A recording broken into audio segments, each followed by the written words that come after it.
आज प्रधानमंत्री नरेंद्र मोदी बड़ी सौगात देने जा रहे हैं। आपको बता दें कि नमो भारत कॉरिडोर के नए फेज का उद्घाटन आज पीएम मोदी करने जा रहे हैं।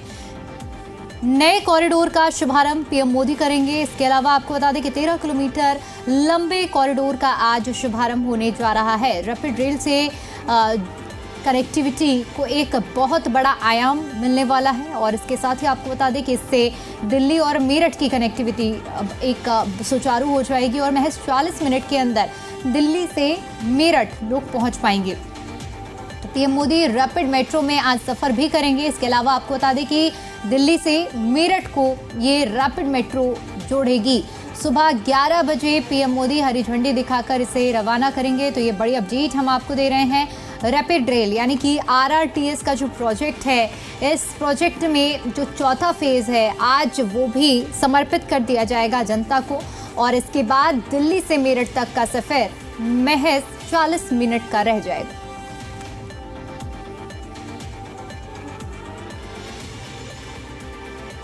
और चलिए इसी पर ज्यादा अपडेट ले लेते हैं। जी मीडिया संवाददाता शिवम प्रताप सिंह हमारे साथ गाजियाबाद से लाइव जुड़ चुके हैं।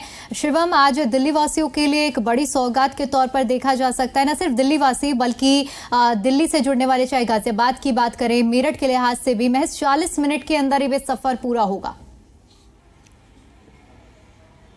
देखिए, निश्चित तौर पर दिल्ली में आज 12,000 करोड़ से ऊपर की परियोजनाओं का लोकार्पण और शिलान्यास प्रधानमंत्री मोदी करेंगे।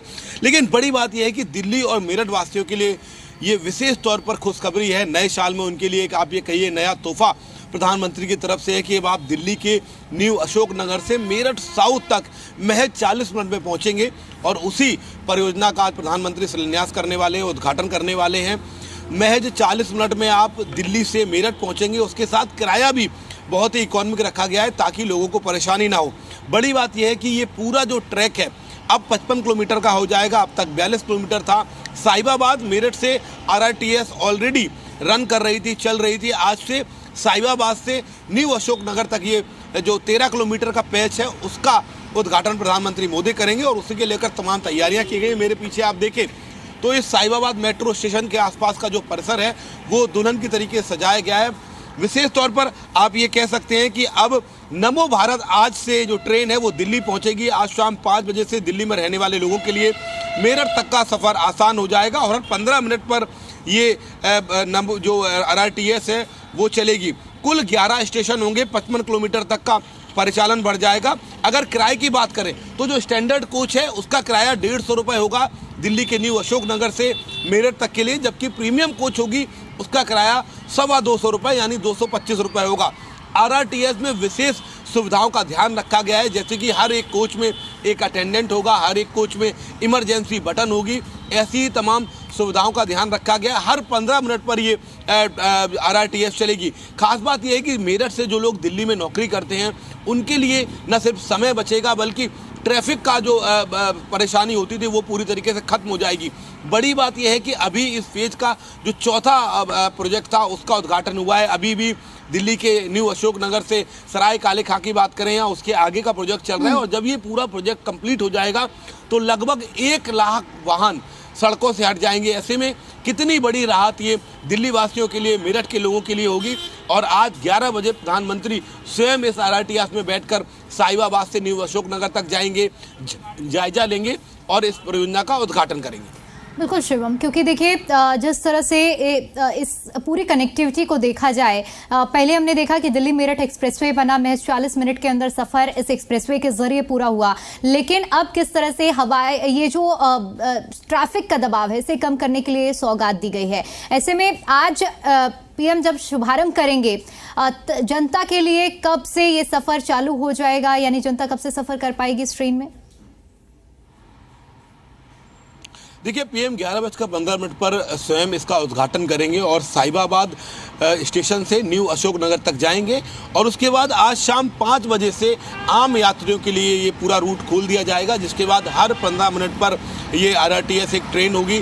और जैसा कि मैंने आपको पहले बताया, शाम 5 बजे से इस रूट को पूरी तरीके से समर्पण जनता को सौंप दिया जाएगा। उसके साथ साथ किराए को लेकर भी जानकारी दी। लेकिन एक और महत्वपूर्ण बात है, जो स्टेशन बनाए गए हैं उनको भी इस ध्यान में रखा गया है कि उनकी कनेक्टिविटी तमाम और बेहतर जगहों से हो, जैसे कि साहिबाबाद से आनंद विहार और आनंद विहार से न्यू अशोकनगर, ये 2 नए स्टेशन जुड़ जाएंगे। लेकिन इसमें आनंद विहार की अगर आप बात करें, आनंद विहार में 2 बस अड्डे बड़े ऑलरेडी थे, आनंद विहार बस अड्डा, ISBT कौशाम्बी बस अड्डा, उसके साथ साथ Anand Vihar railway station, Anand Vihar metro और अब आनंद विहार से RRTS जुड़ जाएगा। तो ऐसे में आनंद विहार एक ऐसे हब के तौर पर डेवलप होगा कि अगर आप वहां पहुंच जाते हैं तो आपके लिए तमाम रास्ते खुल जाएंगे। ऐसे ही साहिबाबाद से कनेक्टिविटी का ध्यान रखा गया है और न्यू अशोकनगर में पहले ही मेट्रो की ब्लू लाइन वहां से ऑपरेट करती है, पिंक लाइन कनेक्ट होती है। ध्यान इस तरीके का रखा गया कि NCR के जो लोग हैं उन सभी लोगों को इससे बड़ा लाभ मिले, चाहे वो आनंद विहार हो, चाहे न्यू अशोकनगर हो या साहिबाबाद स्टेशन हो, यहाँ से बेहतर कनेक्टिविटी है। इसी की वजह से इन स्टेशन को चुना गया है। आज शाम 5 बजे से आम यात्री इसके सफ़र का लुत्फ उठा सकेंगे। जो लोग दिल्ली से मेरठ नौकरी करने जाते हैं या मेरठ से जिनको दिल्ली जाना होता है, आमतौर पर मेरठ से लोग दिल्ली आते हैं, सुबह शाम के वक्त वापस जाते हैं, लंबा ट्रैफिक जाम होता है। हालांकि एक्सप्रेसवे बना हुआ है, फिर भी लोगों को परेशानी होती है, सबके पास अपनी गाड़ियाँ नहीं है। प्रधानमंत्री मोदी लगातार अपील करते रहे हैं कि हमें पब्लिक ट्रांसपोर्ट का उपयोग करना चाहिए, न सिर्फ उससे पॉल्यूशन कम होगा बल्कि इकोनॉमिक तौर पर भी ये बहुत फायदेमंद होता है आम लोगों के लिए। अब जिनकी दिल्ली में नौकरी है, तनख्वाह बहुत ज़्यादा नहीं है, वो भी इस RRTS का लाभ उठाकर महज 40 मिनट में मेरठ शहर से दिल्ली के न्यू अशोकनगर, अभी तक हालांकि साहिबाबाद गाजियाबाद तक आते थे, दिल्ली से बिल्कुल लगा हुआ है, लेकिन अब आप न्यू अशोकनगर पहुंचेंगे, आप सोचिए कि शहर में एकदम बीच में आप पहुंचेंगे, 40 मिनट का समय लगेगा, किराया कम है। जो फिल्म सिटी आते हैं, हमारे जैसे पत्रकार ही हैं, किसी की नौकरी है, तो मेरठ में अगर वो 6:20 पर निकलते हैं तो आप दिल्ली 7 बजे पहुंच जाएंगे। ये न सिर्फ इकोनॉमिकल हुआ, पोल्यूशन कम करने के लिए बड़ी पहल होगी, बल्कि आम लोगों के लिए प्रधानमंत्री मोदी जो बार बार बात करते रहे कि हमारी कोशिश है कि कनेक्टिविटी बहुत बेहतर हो, और उसी के तहत इस प्रोजेक्ट को अंजाम दिया जा रहा है। नमो भारत ट्रेन अंततः देश की राजधानी दिल्ली में आज पहुंच जाएगी। ऑलरेडी यूपी में मेरठ से साहिबाबाद तक ये ऑपरेट कर रही थी और उसी के उद्घाटन के लिए प्रधानमंत्री 11:15 पर यहाँ पहुंचेंगे, उद्घाटन करेंगे, स्वयं RRTS में बैठकर सफ़र का लुत्फ लेंगे, जानकारियाँ लेंगे कि स्पेशल तौर पर पैसेंजर्स के लिए क्या सुविधाएं की गई हैं। अगर आप मेरे पीछे देखें तो कुछ इस तरीके का सिक्योरिटी आलम आपको इस पूरी सड़क पर दिखेगा। दरअसल प्रधानमंत्री 11:15 पर आएंगे, आज 12,000 करोड़ की परियोजनाओं का शिलान्यास उद्घाटन करेंगे और उसी के लिए यूपी पुलिस ने पूरी तरीके से 13 किलोमीटर का लंबा स्ट्रेच है। ऐसे में गाजियाबाद और दिल्ली के बीच में कौन कौन से ऐसे अहम स्टेशन, क्योंकि आपने नोएडा का भी जिक्र किया है, तो इस बीच में कौन कौन से अहम स्टेशन भी बनाए गए हैं? देखिए, अगर अब आप मेरठ से साहिबाबाद की बात करें, जो ऑलरेडी RRTS परिचालन में है, वो 9 स्टेशन है मेरठ से साहिबाबाद के लिए। आज से 2 स्टेशन इसमें और ऐड ऑन हो जाएंगे। अब तक जो सफ़र था वो 42 किलोमीटर तक था RTS का, आज 13 किलोमीटर का परिचालन और बढ़ जाएगा। दिल्ली के गाजियाबाद के साहिबाबाद से इधर अगर आप देखें तो यहाँ जो RRTS स्टेशन है, यहाँ से साहिबाबाद से न्यू अशोकनगर तक ये रूट पहुँच जाएगा और इस दौरान 2 RRTS स्टेशन और बनेंगे, आनंद विहार और न्यू अशोकनगर। 13 किलोमीटर की ये दूरी होगी।